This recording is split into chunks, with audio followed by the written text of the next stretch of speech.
First of all समस्त को Odisha communication ले बहुत बहुत स्वागत। वर्तमान समय रे जेउ माने शिक्षक नियुक्ति एलटीआर पई आवेदन करिथिले सेमानकर आवेदन गतकाली सरीथिला एवं वर्तमान समय रे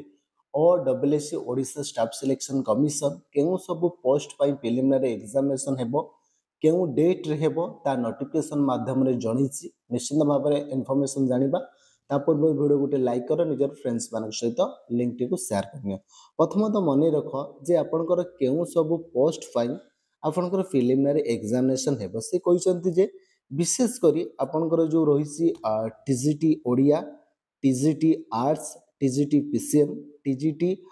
सीबीजेट एई चारोटी पोस्ट पाई आपनकर प्रिलिमिनरी एग्जामिनेशन करा जिवो जोटा कि आपनकर केउ डेट रे हबो ना आपनकर 23/3/2025 तेबे आपनकर मार्च 23 तारिख दिन जदि आपण मोटामोटी भाव में देखिए आपण को गोटे मास 5-6 दिन समय रही एवं मन रख गोटे सिफ्ट रे ऑल ओवर ओडिशा रे हबो जोटा कि ओएमआर सीट जोटा कि आपनकर ऑफलाइन आपण जो आगर ऑनलाइन हेतिला ऑनलाइन हेला बेल को आपनकर जो रही कन्वर्सन एवं आपनकर जो नॉर्मलाइजेशन समय रे प्रॉब्लम होउसी जोथि पई कि ओडब्ल्यूएससी एथर डिसीजन नहीं जे आपनकर ओएमआर सीट रे एग्जामिनेशन करा जिवो ओएमआर मोड रे एग्जाम करा जिवो एवं एहा सहित आपनकर विशेष करी जोटा कि आपनकर जो माने Hindi teacher Sanskrit teacher Telugu teacher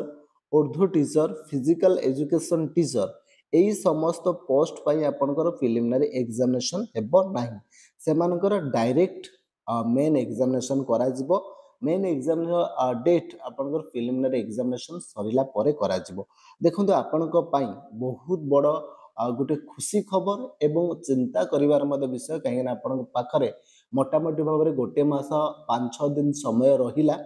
then आपण सेई मध्यरे जदि आपण TGT Odia TGT arts then TGT PCM बा सीबीजेट ग्रुप रे बिलोंग्स करूछंती तेबे मार्च 23 तारिख रे ऑफलाइन मोड रे ओएमआर सीट रे एग्जामिनेशन कराजिबो दिबे आपण प्रस्तुत हुअंतु। एई थिला छोटी अपडेट निश्चित भाव में लाइक करिवे निजर फ्रेंड्स मान सहित शेयर करिवे